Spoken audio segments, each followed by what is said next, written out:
पाक भारत फौजी तनाज़े के बाद दोनों मुमालिक के वज़राए दिफा के दरमियान पहली बिलमुशाफा मुलाकात का इम्कान है। यकीनन अगर पाकिस्तान के रक्षा मंत्री भारत के रक्षा मंत्री से मिलने की कोशिश करेंगे तो उन्हें मुंह तोड़ जवाब वहीं मिल जाएगा। ये भी मुमकिन है कि जो भारत के वजीर दिफा हैं राजनाथ सिंह, उनसे ख्वाजा आसिफ साहब की अलग से मुलाकात हो, क्योंकि शंघाई कॉरपोरेशन ऑर्गेनाइजेशन का इजलास हो रहा है और वहाँ पे ये मुलाकातें हो रही हैं। और जो एससीओ की मीटिंग हो रही है उसमें आपके जो डिफेंस मिनिस्टर गए हैं राजनाथ सिंह साहब, उन्होंने डॉक्यूमेंट्स के ऊपर साइन करने से मना कर दिया। जहां एक तरफ राजनाथ सिंह बिल्कुल एससीओ की बैठक में पाकिस्तान और उसकी आतंक परस्त नीतियों की निंदा करते नजर आए, तो वहीं पाकिस्तान की सिट्टी पिट्टी गुम नजर आई। लेकिन कुछ चीज़ें ऐसी हैं कि शायद इसका मौका, अगर मैं पर्सनली टोटल हालात का अगर एनालिसिस करूं तो उसमें ऐसा नहीं लगता कि ख्वाजा आसिफ या डिफेंस मिनिस्टर की मुलाकात हो सकती है। तो मैं समझता हूं कि रक्षा मंत्री राजनाथ सिंह जी ने अगर दस्तखत नहीं बनाए, जो बिल्कुल एक मुनासिब कदम था। बैठक में जब राजनाथ सिंह आतंकवाद के मुद्दे पर बोल रहे थे, उस वक्त पाकिस्तान के रक्षा मंत्री ख्वाजा आसिफ भी मौजूद थे। ऑपरेशन सिंदूर के बाद ये पहली बार है जब सब आमने सामने बैठे हुए हैं। क्या कहते हैं? मेरे ख्याल में इसके ऊपर बात करना मुनासिब ही नहीं है। तो उसमें भी ये बात हो रही कि जी इंडिया दोबारा हमला कर सकता है, और ऑपरेशन सिंदूर पार्ट 2 इसका जिक्र चल रहा है इस वक्त पाकिस्तान के। जो एससीओ की मीटिंग हो रही है उसमें आपके जो डिफेंस मिनिस्टर गए हैं राजनाथ सिंह साहब, उन्होंने डॉक्यूमेंट्स के ऊपर साइन करने से मना कर दिया, क्योंकि जो पिलग्राम अटैक हुआ था उसके ऊपर आप जानते हैं कि दोनों कंट्रीज में बहुत टेंशन रही, अटैक वगैरह भी किए गए, उसका जिक्र उसमें नहीं था, जबकि बलूचिस्तान का जिक्र था। आपके ख्याल से ये गलती से रह गया है लिखना उसके अंदर टेरर अटैक जो कश्मीर का था, या आपको लग रहा है कि जो एससीओ के मेंबर्स हैं या जो भी ये इसके जिम्मेदार हैं जो ये डॉक्यूमेंट्स बनाते हैं, उन्होंने खुद नहीं लिखा? आरजू साहिबा, इसमें कोई चीज गलती नहीं होती। इसमें बड़े ज़हीन और बहुत ही पहुंचे हुए लोग हजरात रहते हैं जो एक एक लफ्ज और एक एक कॉमा फुल स्टॉप को ड्राफ्ट करते हैं। यहाँ कोई गलती की गुंजाइश नहीं है। बलूचिस्तान को रखा और पहलगाम को गायब किया, ये इत्तेफाकन थोड़ी हुआ है, और अगर इत्तेफाकन हुआ तो ये हुस्न इत्तेफाक है। लेकिन मैं अपने तजुर्बे से कह सकता हूं कि यहाँ पर बड़े ही जिन्होंने दुनिया देख ली है, तजुर्बेकार लोग हैं, यहाँ पर एक एक चीज सोच समझ करके।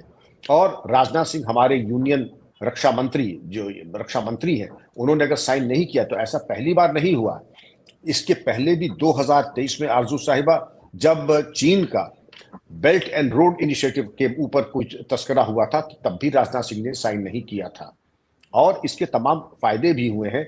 लेकिन आज के अगर दौर में देखें कि पहलगाम में 22 अप्रैल इसी साल जिस तरीके से 26 हिंदुस्तानी शहरियों को कत्ल किया गया था, बेरहमी से किया गया था, जाति और मजहब देख करके किया गया था, फुटप्रिंट बिल्कुल लश्कर तैयबा के मोडस ऑपरेंडाई की तरह थे। और जब लश्कर तैयबा का नाम खुल के आ रहा है और हिंदुस्तान का साफ इल्जाम ही नहीं, और अब तो बिल्कुल ऐसे सबूत हैं जिसको कि नकारा नहीं जा सकता है, तो आरजू साहिबा इसका तस्करा होना चाहिए था। और उन हालात में जबकि बलूचिस्तान के बारे में इतनी लंबी चौड़ी इसमें जो जिक्र और तफसील से बयानात किए गए थे, तो कम से कम इतनी तो ये तो मामला तरोताज़ा है, इसको और देखना चाहिए था। ऑलमोस्ट हम लोगों के दोनों मुल्कों के बीच में एक जंग छिड़ा, और जंग छिड़ने के ऐसी इस तरीके की ये जो 10 मुल्कों का एक एसोसिएशन है, शंघाई कोऑपरेशन ऑर्गेनाइजेशन, इसमें अगर आप देखें इस चीज ये आया था कि सोशलॉजिकल, इकोनॉमिक, ज्योग्राफिकल, पॉलिटिकल और डिफेंस का एक मसौदा था। इसमें अगर आप देखें तो चाइना भी है, पाकिस्तान भी है, इंडिया भी है, रूस भी है, ईरान भी है, और उज़्बेकिस्तान, किर्गिस्तान, और ये 10 मुल्कों का ये एसोसिएशन है। ये बना ही इसीलिए है कि डिफेंस कोऑपरेशन और टेररिज्म को लेकर के। हिंदुस्तान का यही कहना था आरजू साहिबा कि जो क्रॉस बॉर्डर टेररिज्म है, इसकी मजम्मत होनी चाहिए, इसके बारे में एक रोड मैप होना चाहिए, एक एक्शन प्लान होना चाहिए। और जब इन चीज़ों का तस्करा नहीं हुआ, तो मैं समझता हूं कि रक्षा मंत्री राजनाथ सिंह जी ने अगर दस्तखत नहीं बनाए, जो बिल्कुल एक मुनासिब कदम था। और इसके पहले भी जब एक बात उठी थी चीन के बारे में, तो उसके बारे में बॉर्डर रोड इनिशिएटिव, बेल्ट और रोड इनिशिएटिव, तो उसके तब भी हिंदुस्तान ने उस पर दस्तखत नहीं बनाए थे। तो इसके बाद ये पहला मौका है कि एक ही जगह दोनों कंट्रीज के डिफेंस मिनिस्टर जो हैं वो इकट्ठे हो रहे हैं। अच्छा, कुछ लोग ये कह रहे हैं कि शायद ऐसा भी पॉसिबल है कि दोनों के दरमियान कोई बातचीत भी हो जाए, लेकिन कुछ चीज़ें ऐसी हैं कि शायद इसका मौका, अगर मैं पर्सनली टोटल हालात का अगर एनालिसिस करूं, तो उसमें ऐसा नहीं लगता कि ख्वाजा आसिफ या डिफेंस मिनिस्टर की मुलाकात हो सकती है। नामुमकिन नहीं है कोई चीज़ भी, लेकिन इस वक्त अगर हम देखें पाकिस्तान में क्या बातें हो रही, पाकिस्तान में ये बातें हो रही हैं कि जी इंडिया दोबारा पाकिस्तान पे हमला कर सकता है। आप अगर इस वक्त नेशनल मीडिया का जो प्राइम टाइम के शोज देखें, यही बातें चल रही हैं। आप मुख्तलिफ जो कुछ ऐसा मीडिया भी बनाया गया है जिसको कंट्रोल किया जाता है इस्टेब्लिशमेंट वगैरह की तरफ से, मुख्तलिफ सोशल मीडिया प्लेटफॉर्म्स हैं, उन्होंने अपने सेटअप्स बड़े बड़े बनाए हुए हैं, काफ़ी बड़े सेटअप्स बनाए हुए, तो उसमें भी ये बात हो रही कि जी इंडिया दोबारा हमला कर सकता है। और ऑपरेशन सिंदूर पार्ट 2, इसका जिक्र चल रहा है इस वक्त पाकिस्तान के अंदर।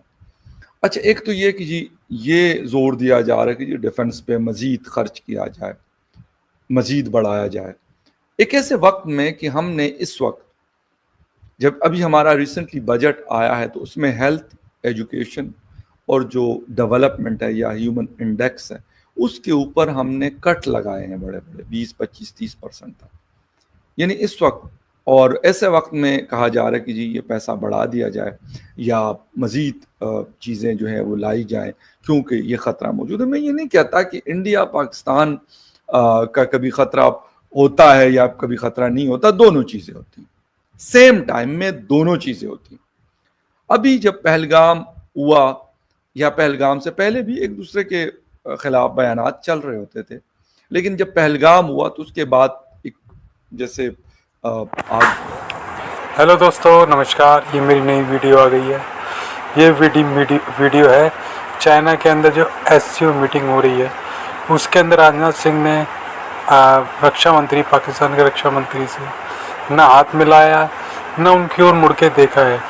इसी पे पाकिस्तानी मीडिया परेशान है कि कुछ नॉर्मल हुआ ही नहीं हुआ। कमर चीमा साहब ने तो इस पर कम से कम 3 वीडियो बना दी है और वो बोल रहे हैं भैया कुछ नॉर्मल हो जाता, हाथ तो मिलना ही चाहिए था, थोड़ी नॉर्मल से हो जाती। तो यही सोच के पाकिस्तानी मीडिया बात कर रहे हैं कि इस मीटिंग में भी कुछ नहीं हुआ। इंडिया ने चाइना और पाकिस्तान दोनों को एक साथ लपेटे में लिया है, दोनों को खरी खरी सुनाई है। SCO के अंदर जो सबों ने मिलकर जो प्रस्ताव पास करा था, उसको इंडिया ने रिफ्यूज़ कर दिया है। इंडिया ने उस पर हस्ताक्षर नहीं करा है। इसी पे पाकिस्तानी मीडिया बात कर रहा है। इंडिया चाहता क्या है, इंडिया करना क्या चाहता है, और ऐसी वीडियो डालता रहूँगा। Thank you.